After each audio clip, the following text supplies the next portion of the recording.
दुनिया भर में सख्त प्रतिक्रिया हुई, वो सुरक्षा के घेरे में है और शांतिपूर्ण प्रदर्शनकारियों को बिना वैधानिक जांच पड़ताल बुलडोजर से सजा दी जा रही है। इसकी अनुमति न हमारी संस्कृति देती है, न धर्म, न विधान और न ही संविधान। डिप्टी सीएम केशव प्रसाद मौर्य ने मेरठ में प्रेस कॉन्फ्रेंस कर अखिलेश यादव पर तंज कसा। उन्होंने कहा कि दंगाइयों की पिटाई पर अखिलेश यादव को दर्द होता है। अखिलेश यादव को ये क्यों नहीं दिखाई दिया कि किस प्रकार से दंगाई पुलिस पर हमला कर रहे थे और दुकानों में तोड़फोड़ कर रहे थे। उत्तर प्रदेश में अगर दंगा करेंगे तो उनका संरक्षण करने के लिए श्री अखिलेश यादव जी ट्वीट जरूर कर सकते हैं कि पिटाई हो रही दंगाइयों की और पत्थरबाजों की, लेकिन मुझे यह बात जरूर आश्चर्य लगता है कि यह जो दंगाइयों की कहीं पिटाई हुई, पत्थरबाजों की पिटाई हुई, तो श्री अखिलेश यादव जी को यह क्यों नहीं दिखाई दिया कि पुलिस वालों पर किस प्रकार से यह दंगाई हमला कर रहे थे, पत्थरबाज हमला कर रहे थे, उनका भी ध्यान अगर वो रखते, किस प्रकार से दुकानों में तोड़ फोड़ कर रहे थे, आगजनी कर रहे थे, उनका भी ध्यान रखते। पिटाई का दर्द तो उनको महसूस हो रहा है और मेरे समझ में नहीं आ रहा है पिटाई दंगाइयों और पत्थरबाजों की हो रही है और दर्द अखिलेश यादव जी को क्यों हो रहा है। प्रयागराज हिंसा के मास्टरमाइंड जावेद पंप के घर पर बुलडोजर चलाया गया। भारी पुलिस बल की मौजूदगी में जावेद के घर पर बुलडोजर की कार्रवाई की गई। आपको बता दें, जावेद पंप प्रयागराज में हुई हिंसा का मुख्य आरोपी है। जावेद पंप के घर पर बुलडोजर की कार्रवाई के दौरान उसके घर से सामान निकाल दिया गया है।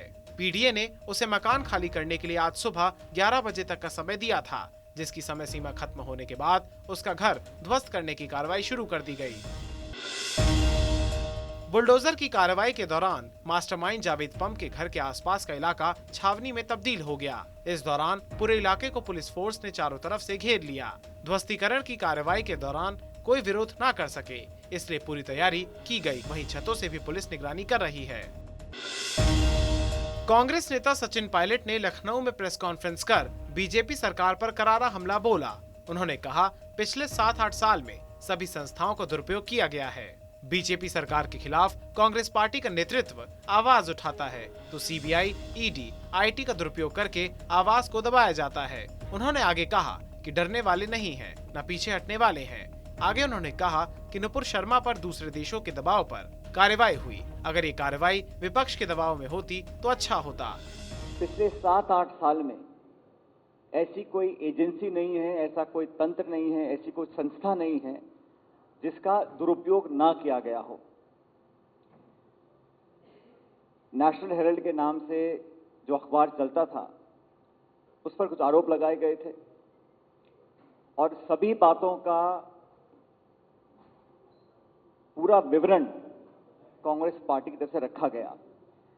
लेकिन जब जब भाजपा सरकार के खिलाफ कोई भी विपक्षी दल और खास तौर से कांग्रेस पार्टी का नेतृत्व अपनी आवाज को रखता है, जवाबदेही तय करता है, तब इस प्रकार का enforcement directorate, CBI, income tax और हर तरह की एजेंसी का दुरुपयोग कर आवाज को दबाने का काम किया जाता है।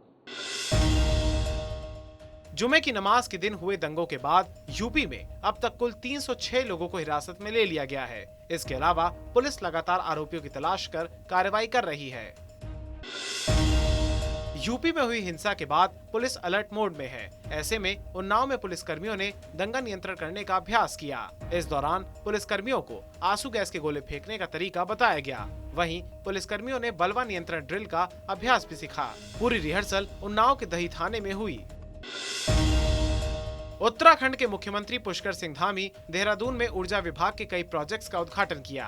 इस दौरान उन्होंने कहा कि आत्मनिर्भर उत्तराखंड के निर्माण में ऊर्जा क्षेत्र का बहुत महत्व है और इन योजनाओं से मुख्य रूप से बेहतर बिजली आपूर्ति और गुणवत्ता के साथ साथ जनता की सुविधा होगी। सरकार इस दिशा में लगातार काम कर रही है। एक आत्मनिर्भर उत्तराखंड के निर्माण के लिए ऊर्जा का सेक्टर बहुत महत्वपूर्ण है और जो नए स्टेशन आज विकसित किए जा रहे हैं ये उस श्रृंखला का आज एक हिस्सा है जो लगातार अनुरत रूप से काम हमारा इन पर होता रहेगा। इन योजनाओं से मुख्य रूप से विद्युत आपूर्ति और गुणवत्ता में सुधार होने के कारण जनता को सुविधा होगी, मैं ऐसा मानता हूँ।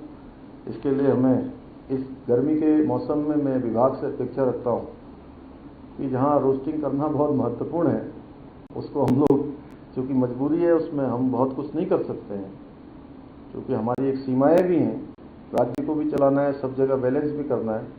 लेकिन उसके बावजूद भी वो रोस्टिंग का समय क्या हो, किस समय में कैसे हो, ये थोड़ा हम मानवीय आधार पर अगर सोचें तो लोगों को लगेगा कि ऊर्जा विभाग भी बदल गया।